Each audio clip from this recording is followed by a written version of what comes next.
Ito po ang harapan dito sa case to face to face to face. Narito po ang nagrereklamo, si Nanay Elsie at Dayan.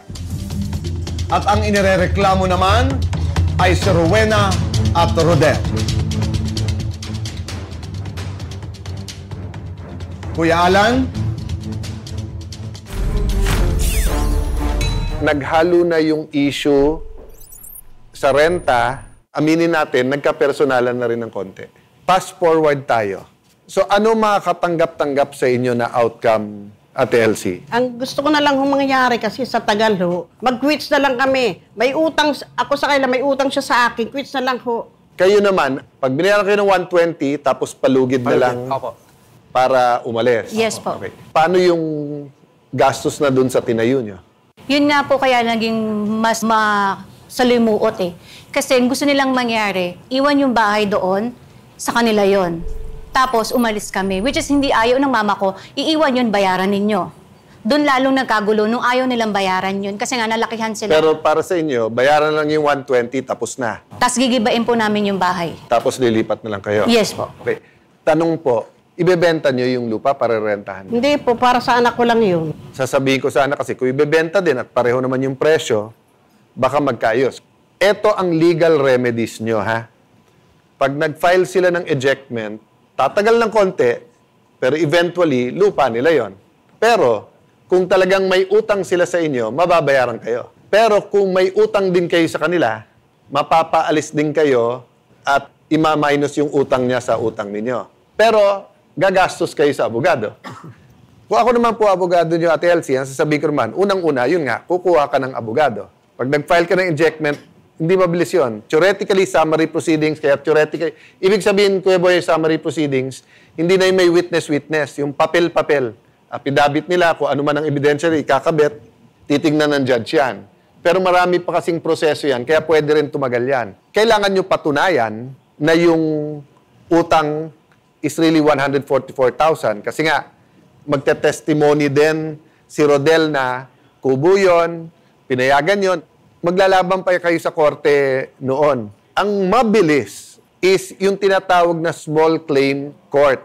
Dito, basta't mas mababa sa 1 million, pwede kayo magsingilan sa korte. So, sisingilin mo sila sa tingin yung utang, sisingilin nyo kayo, at pag nagdesisyon ng korte, susundin nyo, nakakabit na yung usapan dun sa lupa. Ibig sabihin, hindi na kayo magfa-file ng ejectment. Either kayo magkakaso na bayaran yung 120 o kayo magsasabing sila may utang ganyan, magde-decide yan. Pag nag-decide, kung pabor sa inyo, magbayad kayo ng 120 bago sila umalis. Kung pabor sa kanila, alis na kayo. Kasi yung sa barangay, wala silang karapatan na mag-final decision na pipilitin kayo. So, ang sa barangay, pagka nag-decide sila at nag-agree kayo, good, hindi na kayo pupuntang korte. Pag hindi kayo nagkasundo sa barangay, magsa-certificate sila na wala na silang magawa, pwede na kayong pumunta sa korte. Linawin ko lang po yung sinasabi ni Rowena at saka ni Rodel na 60,000 lang daw po yung binabayad namin, which is not. Kasi nilapag po, nilupon sa table, 120,000. Ngayon, kaya po siya naging 60,000 kasi ang desisyon po nilupon is 60,000 mismo nung harapan namin and 60,000 pag-alis nila.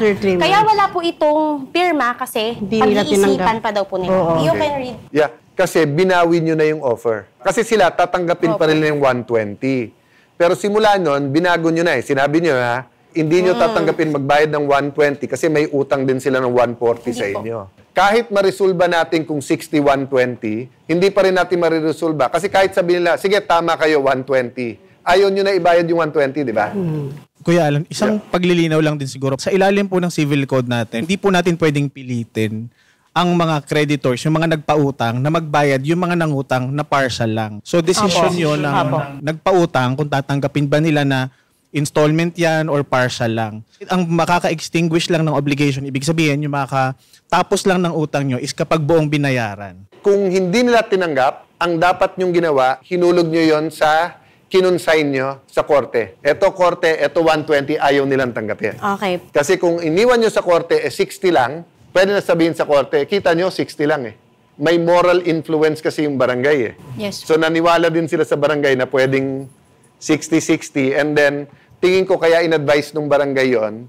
Minsan kasi meron 120, 3 months alis na ako. After 3 months, ayaw umalis. Ayaw, yun nga po. Kaya lang ang problema nga, nasa human experience yun, wala sa batas. Gusto ko, mag-quits na lang kami.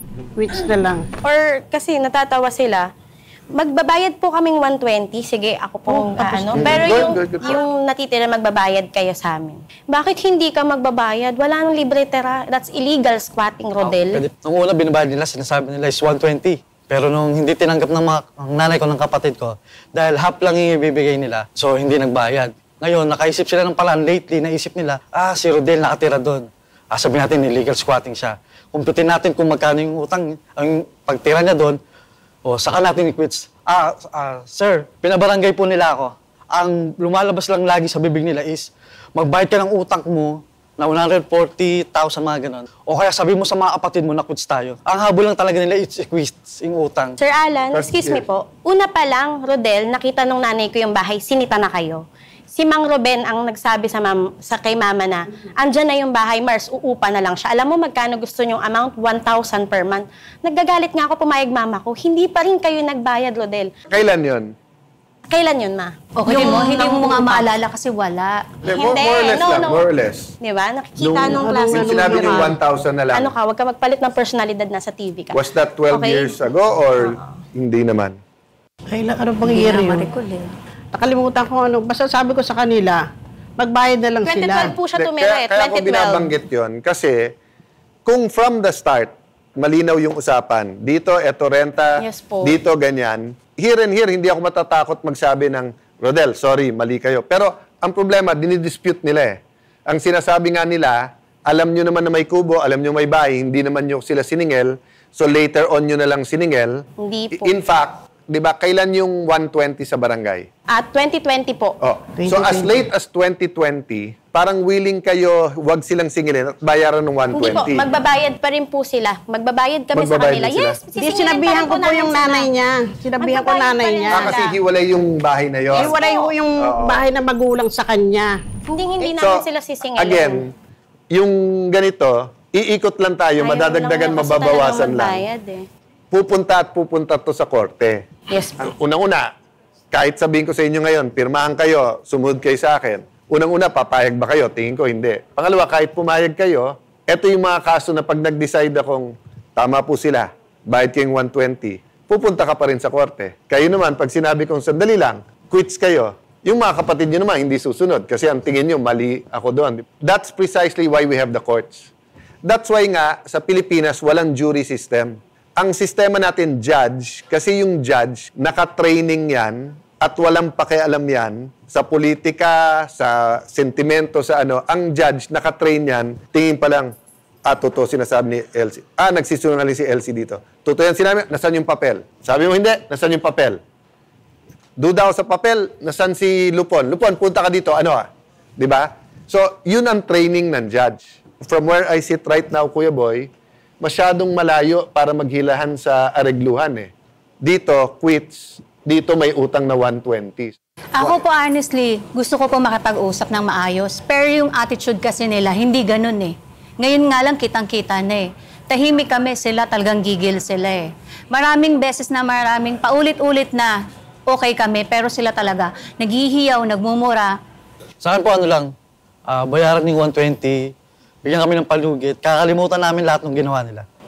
Babayaran ko 120. Paano yung utang mo sa akin Tignan mo, ayaw 144? tumigil. Pag illegal squat mo sa lupa ko. Hindi kasi Walang paalam yun, hindi kita dinimanda. Kasi hindi ako gano'n, kasi may pinagsamahan kami ng nanay mo. Ang gusto ko mag-usap na lang tayo, ayaw ko na yung dimandahan. That's why nga, in the confines sana ng korte, kasi ang korte din may coercive powers. Ibig sabihin, alam mo, sinabi ng korte, hindi, si ganito may utang kay ganyan. Ayaw niyo magbayad. So, halimbawa, kung sabihin ng korte, kayo may utang, pwede sabihin ng korte, kung may pera sa bangko yan, kunin.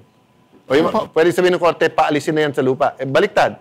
Pag sinabing sila may utang, pwede sabihin ng korte, sige, kung hindi kayo magbayad, property niya, ibenta yung property na yan. May coercive, yung korte, power set. Tayo at barangay, wala. But we can help you. Diba? And then get to the small claims court. Saan ba yung small claims court na yan matatagpuan? Sa Hall of Justice usually. Sa civil cases po, ang nagde-determine po ay yung kung saan nakatira yung mga nagre-reklamo, yung mga So pupunta sila doon sa... Sa first level court, Metropolitan Trial Courts, kung saan Quezon City po kayo, ano? Yes, po. So sa Metropolitan Trial Court po At na. alalayan ng ating mga abogado. Hindi man natin na-resolba ang problema, pero marami ho tayong napulot na aral. Maraming salamat sa inyong tiwala. Maraming salamat, Rodel at Rowena. Nanay, maraming salamat. Dayan, maraming salamat. Magbabalik po ang...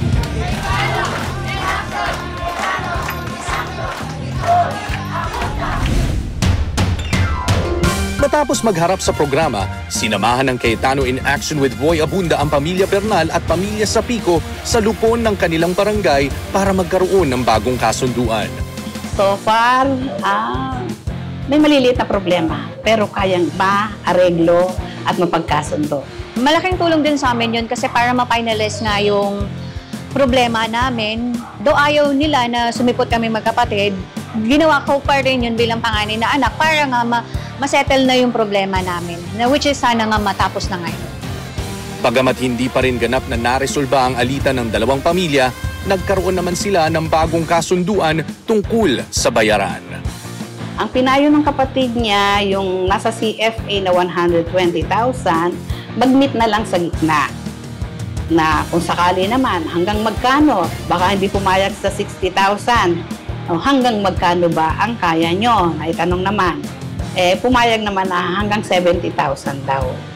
Marami pong salamat kay Sir Alan, kay Tito Boy po na nakipag-usap at i-counsel kami that time kasi malaking tulong sa amin yun, pareho kami magkapatid. Mas na-enlighten kami na maging makapagpatawad man kung ano man yung naging problema namin. Though willing naman talaga kami na maayos yun. Yun nga lang talaga nandito kami sa point na to. Pero maraming salamat po ulit kay Sir Alan tsaka kay Sir